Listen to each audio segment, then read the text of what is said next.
So today I'm going to be talking on a tragic thing that happened this morning.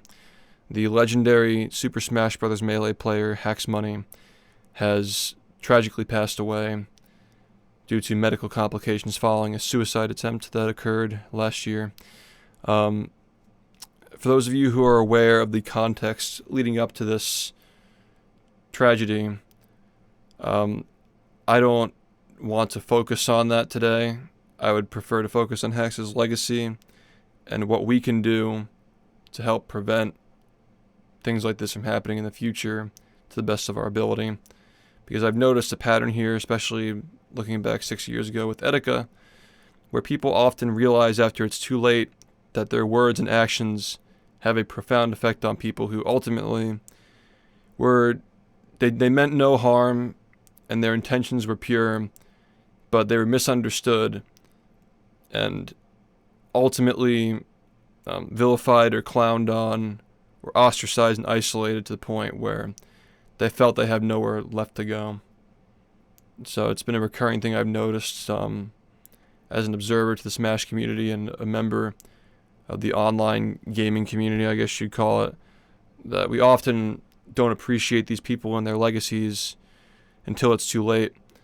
And I guess I'm also guilty of that today because I will be speaking on Hax's legacy and how I'm choosing to remember him as a player of a fantastic game that largely he inspired me to get into taking games seriously.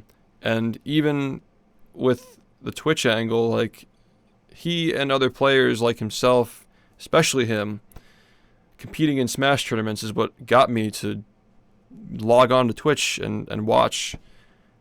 He's one of the main reasons why I ended up joining Twitch and eventually going from being a viewer to becoming a streamer.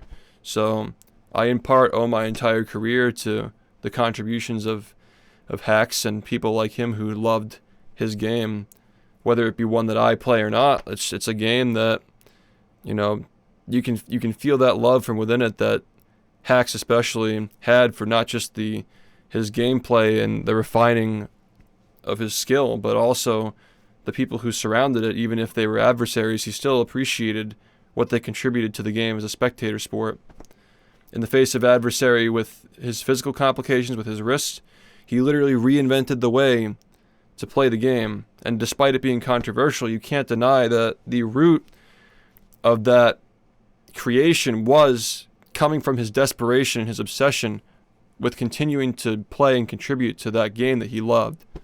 And that obsession and that need to be involved with his life's passion extended past the physical with the game to the spiritual with those who were around him. He wanted so desperately to be part of this community that he felt had been torn away from him. And again, we can disagree and argue about the details, but at the end of the day, I don't think that anybody here is necessarily to blame. It's a very gray area. Life isn't always black and white. I think that the only objective thing we could say about it is that it's a tragedy and that we can potentially do for improve the leadership in these communities in the future to help prevent another instance like this happening, at least in my time on the internet. This is the second time I felt like I've observed that oftentimes we don't admire these people or really appreciate them until it's too late. So today I want to take responsibility in my own domain despite not being a Smash player. I do have something that I'd like to speak on, even though it's a very different situation. It's something that I can't help but think, like, after seeing these events unfold time and time again with these untimely passings, I've realized that life is too short.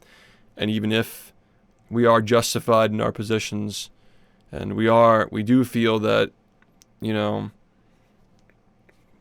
the other side could have acted more maturely, I think that it's time that we, you know, be the bigger man here and make a peace offering to Fusion Varia, the old school tasser and former runner of Battle for Bikini Bottom, who, again, while the controversy surrounding this person's behavior that led to the ban, or rather 6-month suspension with an open appeal, that the appeal hasn't been taken because of other disagreements in the community.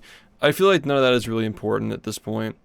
Like, it doesn't really matter what led up to it, the discussions that were had. Like, what really matters is now, is that, yeah, you can say that both sides handled it poorly, but I really don't care about that anymore. I don't even think it's worth recounting exactly what happened that led up to this. But I just like to take my own responsibility for my own corner of the internet as a member of Twitch and YouTube and whatnot, to extend an open dialogue to Fusion Varia. If you're watching at any point, or if anybody who knows Fusion Varia is watching and can relay the message, that I'd like to discuss at least one-on-one our options when it comes to moving forward and burying the hatchet with our disagreements when it came to conduct within the SpongeBob Battle for Bikini Bottom community. Because, like I said, man, life is short, and it's really nobody's business what happened that led to this person's ban. There are obviously people in the community who have been banned as due to a legitimate safety concern for some people, but this is somebody who essentially had a personal lifestyle / ideological agreement with other members of the speedrunning community, and a lot of it boils down to opinion. And I think that it's been 5 years. I think that this person's just waiting for someone like me to say something about it. Both sides of the aisle have been very stubborn about it, and at the risk of offending people in the Battle for Bikini Bottom community, I think that it's about time that we at least have an opportunity for a dialogue again to, I guess, check and see where we're at, because, yeah, we need to communicate more, man. I think that this could have been avoided, this situation with hacks, if people were more willing to communicate and not just be right and plant their feet in the sand when it comes to community enforcement. And I'm sure that there are just egos at play here that really just what's the price at the end of the day? Can we really afford to let this happen again? It doesn't even matter. Hax' status in the community was obviously legendary, but the fact that this can happen to anybody, the fact that it is happening to people on a daily basis, and the ones that we don't even hear about, right? I think that we can all do our part in trying to communicate better with people. If just speaking from a rational point of view, with the enhanced maturity of a 28-year-old as opposed to a 23-year-old who was trying to frantically learn the topics that were being argued about at the time when this person was banned, I think that we can all come back to the table and say in good faith that we are a lot more mature and intelligent and able to have these conversations effectively, as opposed to just throwing everybody into a Discord server and arguing for a month and having it lead to nowhere. So, yeah, I'm offering myself as a contact point to make this happen, if Fusion Varia is willing to have a conversation. So, I have no hard feelings or personal grudges against Fusion Varia, personally. I'm not bothered by the rest of the community if they have an issue with me doing this, because I think that this person deserves a chance to speak. So, if you have a problem with me doing this, we can talk about it, because that's what we have to do. We have to talk. We can talk about me talking to this person if you want. If you want to talk to me about it, just reach out to me. You know that my DMs are open on Discord. So, yeah. That's all I got, and I know that I'm not a member of the Smash community, and I hope that I'm not speaking out of I hope I'm not speaking out of place here, but this is something that impacts me personally, as somebody who grew up watching Hex and feeling inspired by him, and I have adjacents, I have acquaintances in the Smash community, the Melee community, and I feel like it hits close enough to home for me to justify me speaking on it and I would I would love for Hax's legacy to be one that inspired people to express their love for their games and try their best to keep their community together, even if people disagree on things or there were rules and enforcements and official bans and stuff set.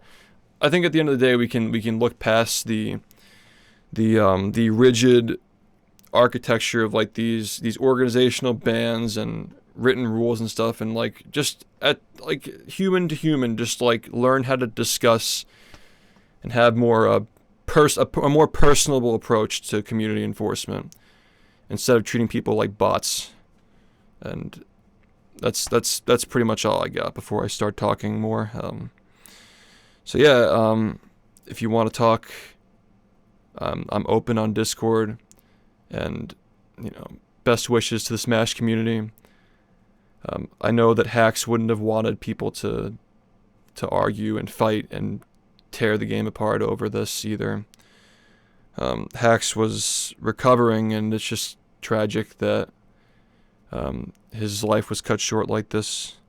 So I guess my message to the Smash community as somebody who's not involved in the game whatsoever is that take it from somebody who's made mistakes as a leader, somebody who's not perfect, somebody who's unrelentingly not perfect, that, we're all human.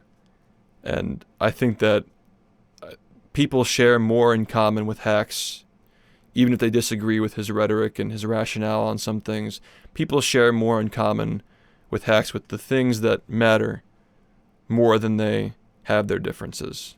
So it's important to remember that his spirit is one that, even if you don't recognize it, even if you weren't around for the days when he was actively playing the game, that spirit is something that has profoundly affected Melee, gaming, Twitch, forever. And due respect, the man was a legend. May he rest in peace. And I want to do my part to be better too. Because, let's face it, man, we're all human and we all make mistakes.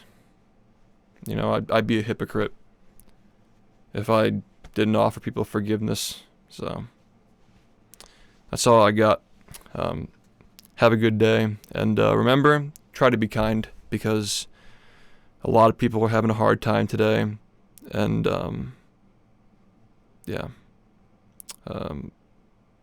God bless. That's all I got.